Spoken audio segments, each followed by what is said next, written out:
Water. It is used for household purposes such as cooking or personal hygiene. But how is the water cleaned and purified before being returned to nature?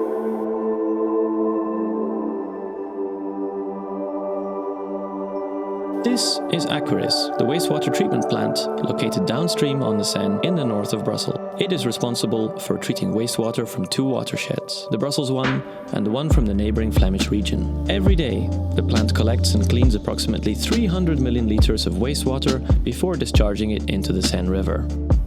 In this first zone, the incoming water is pumped and screened to remove larger waste items. This is called screening. The water is then separated from sandy and oily residues. The sand is sucked up and then recycled. The fat is scraped. In case of heavy rain, Aquaris activates the ActiFlow unit, which is located here. The water is transported to a first tank where the sand can be recovered. Then it passes through the coagulation, flocculation, and maturation tanks. Pollutants are collected in the form of flakes and become sludge. The water then rises through slats, while the heavier sludge sinks and is sent to the sludge treatment process, which is in Zone 3. Zone 2. This is where a biological treatment takes place. Bacteria present in the tanks absorb the remaining pollution in the wastewater, and to do so, use the oxygen they get from the aeration of the tank. This process is called bubbling. The resulting mix is then physically sedimented, allowing a final separation between purified water and biological sludge, resulting from the growth of the bacteria. 12 tanks are in operation during this phase, also called biological treatment. The purified water is discharged into the Seine while generating energy via a hydro turbine, which produces electricity for use in the plant. The sludge resulting from this process is handled in Zone 3.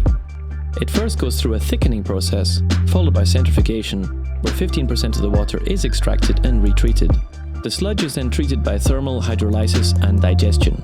The solid components are broken down and produce biogas, which is reused to produce electricity in a combined heat and power unit. The final decomposition of sludge, wet oxidation, is a method by which mineralization of sludge occurs at high temperature and high pressure.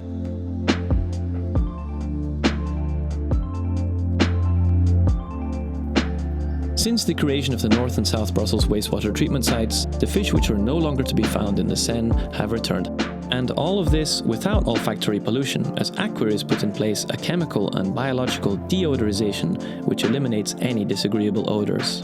Not only does the plant operate without odor, but it also has no negative climate impact, as the plant produces a part of the green energy it uses thanks to a combined heat and power unit, a turbine, a solar panel park, as well as thermal energy. It allows Aquaris to reduce its carbon footprint. And let's not forget to mention the laboratory within the station. It carries out the daily contractual analysis of the incoming and outgoing water, leading to the optimal tracking and use of the plant and equipment.